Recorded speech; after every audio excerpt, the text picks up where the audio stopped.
Masechet Nedarim, résumé du Daf Lamed Aleph. Celui qui fait un Neder ne va profiter de ceux qui gardent Shabbat, n'a pas le droit de profiter ni d'Israël ni des Koutim. Koutim sont des convertis, c'est un peuple de convertis qui gardait certaines mitzvot et certaines non. Shabbat, il gardait 8. De même s'il a dit de ceux qui mangent de l'ail, l'ail c'est une takanat Ezra. Ezra fait une takana de manger de l'ail le soir de Shabbat. Cette takana concerne Israël et les Koutim et il les garde tous, donc ils sont inclus dans son Neder. Par contre, s'il a dit, je ne profite pas de ceux qui montent à Yerushalayim, eh bien, ici, c'est une mitzvah qui n'est respectée que par Israël et non pas par les Koutim. Et donc, il aura le droit de profiter des Koutim et pas d'Israël. La Gemara explique que, quand, dans tous ces trois cas-là de la Mishnah, on ne rentre dans le Neder que ceux qui ont la mitzvah de le faire et qui la font. Maintenant, un goy qui ferait une de ces mitzvot-là, puisqu'il n'a pas la mitzvah, il n'est pas inclus dans le Neder. De même, les Koutim qui ont la mitzvah, s'ils ne la font pas, comme dans le cas de Yerushalayim, dans ce cas-là, ils ne sont pas inclus dans le Neder. Celui qui a fait un konam de ne pas profiter des descendants de Noach a le droit de profiter d'Israël et pas de profiter des Goïm. La Gemara dit, puisque Abraham a été réservé à Hachem, il a une doucha spéciale, alors dorénavant sa descendance s'appelle sur son nom et non plus sur le nom de Noach. Malgré que tu n'as pas une personne sur terre qui ne soit pas descendant de Noach, tous les êtres humains sont descendants de Noach, mais les Juifs ne rentrent pas dans ce langage du Neder qui dit les descendants de Noach. On ne les appelle pas les Bnei Noach. Les Noach, c'est que les Goïm. Mishnah suivante. Je ne profite pas des descendants d'Abraham. Il n'a pas le droit de profiter d'Israël, a le droit de profiter des Goïm. La Gemara explique que même les descendants de Ishmael et de Esav, il a le droit de profiter parce qu'on ne les appelle pas les descendants d'Abraham. Malgré qu'ils sont descendants d'Abraham, le Pasuk le considère comme la descendance d'Abraham que Yaakov et ses descendants. Je ne profite pas d'Israël. Quand il achète d'un juif, il doit acheter pour plus cher que le prix, pour ne pas profiter de lui. Quand il lui vend, il doit vendre pour moins que le prix, de manière à nouveau à ne pas profiter de son acheteur juif. Si par contre il dit que Israël ne profite pas de moi, alors il devra vendre pour plus cher, acheter pour moins cher, mais qui c'est qui va l'écouter? Celui qui dit ni moi je profite d'Israël, ni eux profitent de moi, il a qu'à se brouiller avec les goïms et acheter à vendre avec les goïms. La Gemara dit celui qui achète un objet qui a pris un objet en fait pour le vérifier, et il y a eu un honnête, l'objet s'est cassé. On le rend responsable de l'objet comme un shoel, comme un emprunteur qui est responsable de tout ce qui va arriver sur l'objet. Donc tu vois, la Gemara dit, puisque tu rends responsable l'acheteur, c'est que tu considères l'acheteur comme un shoel qui a tous les profits à lui. C'est lui qui a le profit. Donc dans une vente générale, je considère l'acheteur comme celui qui a profité de la vente et le vendeur apparemment pas comme celui qui a profité de la vente. La Gemara objecte ce Shmuel de la Mishnah, cet halakha de la Mishnah. La Gemara objecte cet halakha à partir de la Mishnah. On voit que aussi bien l'acheteur que le vendeur profitent de n'importe quelle vente.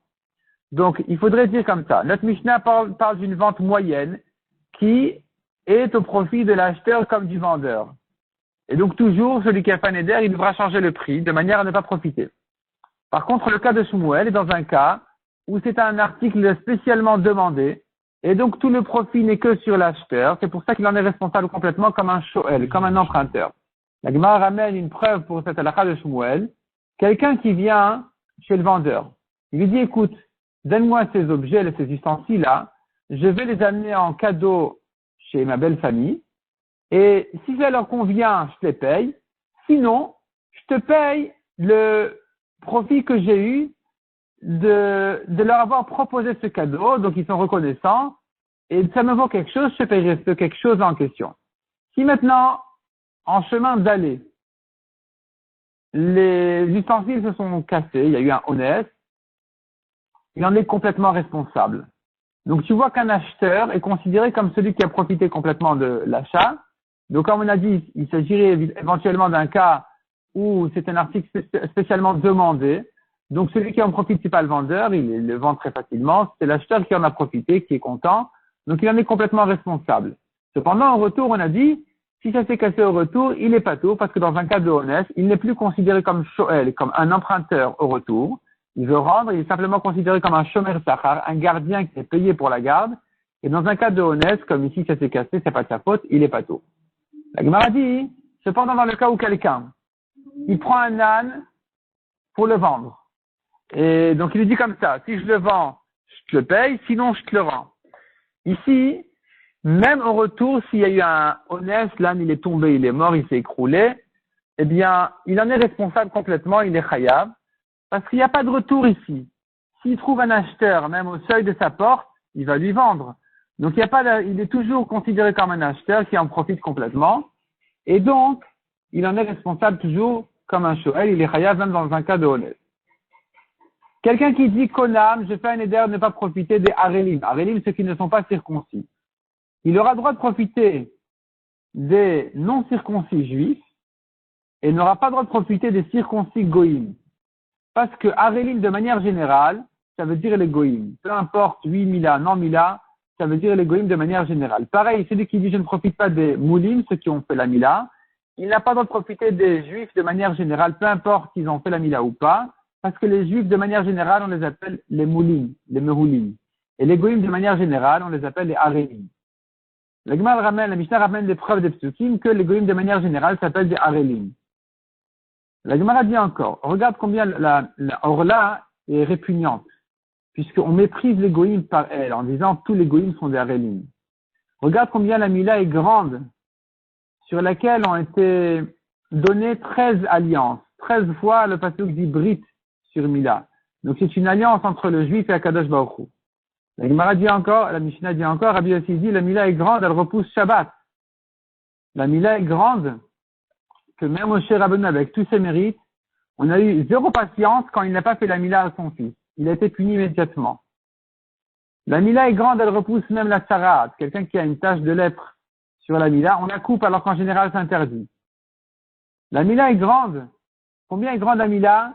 Si même Abraham Avinu, avec tous ses mérites, n'a pas été appelé dans le pasuk entier, complet, jusqu'à ce qu'il ait fait la Mila. Regarde combien la Mila est grande. Akadosh Baruch Hu n'a créé le monde que pour la Mila. Sans la Mila, Akadosh Baruch Hu n'aurait pas créé le monde. La Mishnah dit encore, la Mila est comparée à toutes les mitzvot. La Gemara dans l'œuvre suivante va ramener encore, tout au long de la page, des drachot sur l'importance et la grandeur de la Mila.